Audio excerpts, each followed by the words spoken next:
If you could see forces, the world would look different. Space itself would bend and breathe.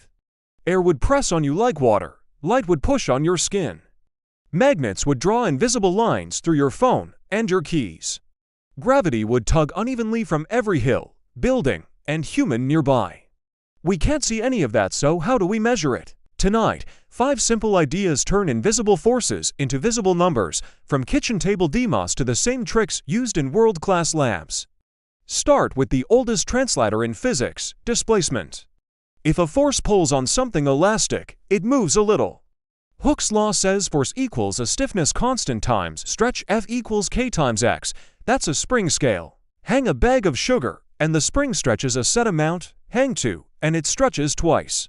You've turned pull into centimeters. Everyday objects do this secretly. A digital kitchen scale hides a tiny metal bar with strain gauges glued on. When you press down, the bar bends by micrometers millionths of a meter. The stretching of those gauges changes their electrical resistance. A small bridge circuit reads it as a voltage. The microcontroller converts that to grams.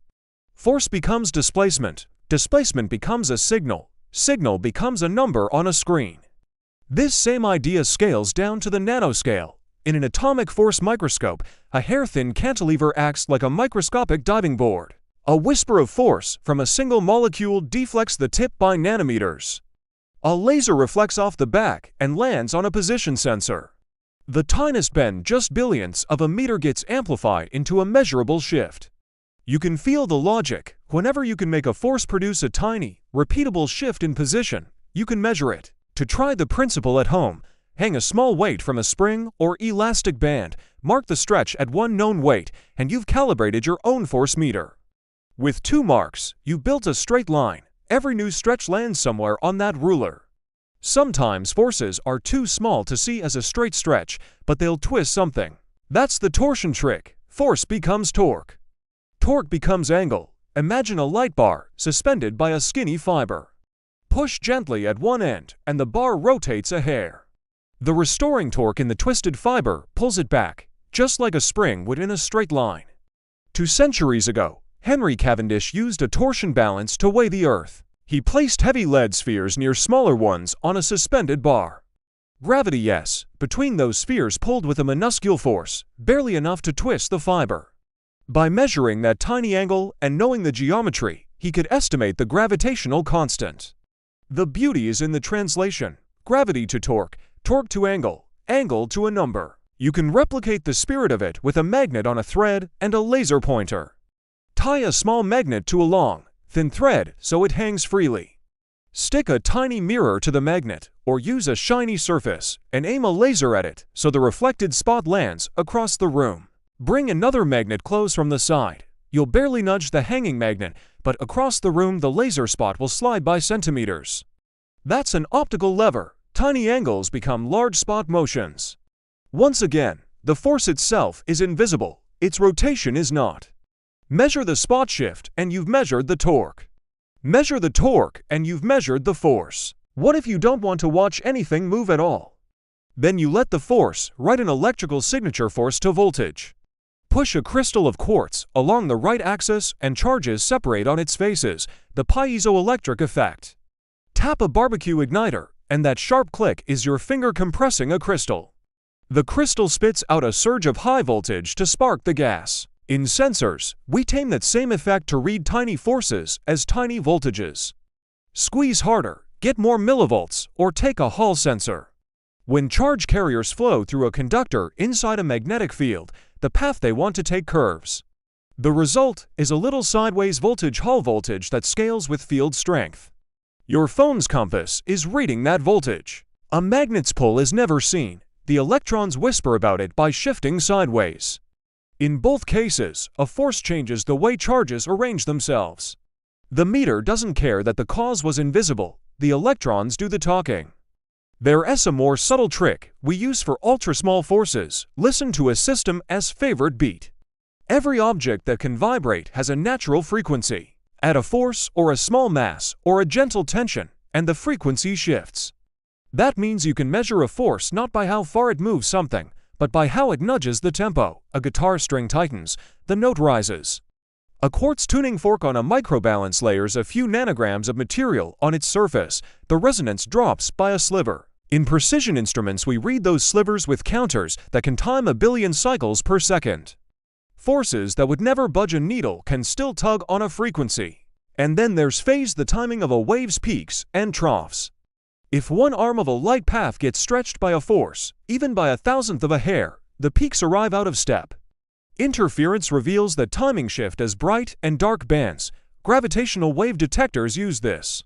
2 long perpendicular tunnels with mirrors at the ends form giant light rulers. When a distant cataclysm squashes and stretches space by a factor as small as about 1 part in 10 to the power of 21, the interference pattern slides by a fraction of a fringe. Light is our most precise clock. Phase is its second hand. You don't need a national lab to feel the principle. Tape a small mirror onto a ruler, point a laser at it, and bounce the dot onto a far wall. Press the ruler with a fingertip. The mirror moves by micrometers, but the spot walks across the wall by centimeters. That's interferometry without the interference. Tiny motion promoted to readable motion by geometry. Add a second path, and the same tiny press would shift bright into dark and back again. So far, we've turned force into displacement, torque, voltage, and frequency. There's one more translator you meet every day: pressure. Pressure is force spread over area newtons per square meter. Air exerts about 1,000 pascals at sea level. That sounds abstract until you crush a can with nothing. Heat a spoonful of water inside an empty soda can so steam pushes most of the air out, then flip the can mouth down into cold water. In a snap, the steam inside condenses back to liquid, the internal pressure plummets, and the external air shoves the walls inward. No hands, no muscles, just the atmosphere doing what it always does. A barometer is a scale for the sky. As pressure rises and falls, a sealed chamber flexes the tiniest bit. A gauge reads that flex and tells you whether the next front leans fair or stormy. Even light makes pressure, though it's tiny. Photons carry momentum. When they reflect from a surface, they push. On Earth you won't feel it. Turbulence, thermal drift, and every little breeze drown it out. In space, a big, shiny sail can catch sunlight and slowly accelerate a spacecraft without fuel. It's the quietest engine you'll ever meet. Again, the rule repeats. If you can let a force act on something, you can monitor position, angle, voltage, frequency, pressure. You can measure it. Let's stitch the 5 translators together with quick, practical mental pictures. Displacement, a spring scale, a bathroom scale's hidden metal bar, an AFM's bending cantilever. If it stretches, you can calibrate it. Torque, a twisting fiber, a hanging bar, a laser spot crawling on the wall. Gravity, magnetism, and electric forces all show their hand as a tiny angle. Voltage, squeeze a crystal, and its size in millivolts. Bathe carriers in a magnetic field, and they shrug sideways into a Hall signal. Frequency and phase, tune any oscillator and eavesdrop on its shift. Split a beam of light and watch timing itself slide. Pressure, let air or fluid do the pushing, and read the deflection of a sealed diaphragm. Why so many routes to the same goal? Because every method has a sweet spot. Springs are linear and intuitive, but they drift with temperature. Torsion balances are exquisitely sensitive to small forces, but hate vibration and drafts. Piezo sensors speak fast in voltage, yet prefer dynamic pushes over static loads. Resonant methods are absurdly sensitive, but you must keep the system steady, so the only thing moving its frequency is the force you care about. Interferometers can read motions smaller than an atom, but they demand long, quiet paths and patient optics. Pressure devices are rugged and cheap, but they translate forces only when you can trap or reference a fluid. Here's the deeper pattern. We rarely measure a force directly. We measure what it causes in something well-behaved. Then we calibrate that cause and effect so numbers stay honest. Well-behaved can mean elastic, like a spring that returns to zero. Or linear, like a small angle that scales with torque. Or stable, like a resonator that keeps time like a monk. When a system is both predictable and reversible, push it, and it moves a bit. Let go, and it comes back. You can map pushes to numbers and trust the map tomorrow. Calibration is the quiet hero. If your spring reads heavy on hot days, you write a correction curve. If your torsion fiber creeps over hours, you measure that creep and subtract it. If your sensor turns strain into voltage, you feed it known weights and record the slope. In big science, calibration can be a year-long project with lasers, oscillators, and reference masses. On the bench, it's a two-point line with a mug and a bag of rice. The principle is the same: know your translator's language and accent.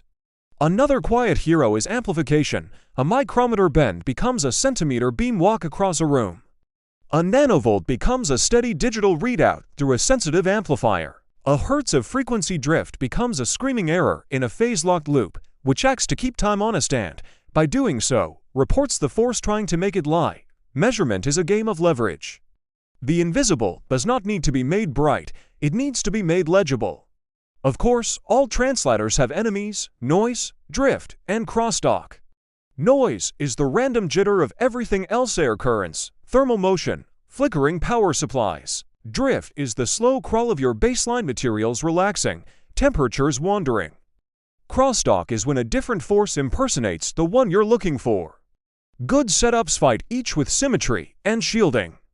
If a magnetometer reads a magnetic push, you build the same sensor a few centimeters away, shield it from your test magnet, and subtract the two.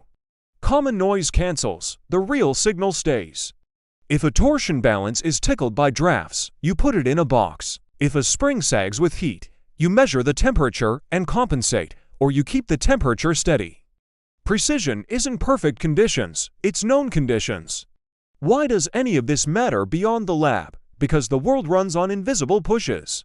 Your phone's accelerometer turns the jolt of your hand into 3 little voltages. Now it knows which way is down. Your car's airbag sensor feels a brutal, sudden deceleration and fires to save a life. A storm's pressure falls, a sensor diaphragm flexes, and your weather app draws a front. A turbine blade vibrates slightly off its usual note. Maintenance crews know to inspect it before it fails. In medicine, a tiny force on a microcantilever hints at the presence of a specific molecule. In space, mirrors suspended by glass threads listen for ripples in spacetime born long before Earth existed. So the next time you see a number for something you cannot see, gravity, magnetism, pressure, a whisper of light, look for the translator underneath. Is it a stretch, a twist, a voltage, a frequency?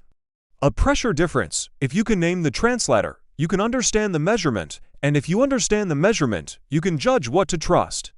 I'll leave you with one last image. Picture a laser dot on a far wall, trembling because you breathed near the mirror. That trembling contains your pulse from the hand holding the pointer, the building's hum, the rumble of distant traffic, and the faint creak of the wall itself. Hidden in that dance is everything. Measurement is the art of choosing one motion and making it speak, while all the others hush. That is how we weigh planets with hanging fibers, read magnetic fields with sideways electrons, hear starlight push a sail, and watch space stretch by less than the width of a proton across a continent.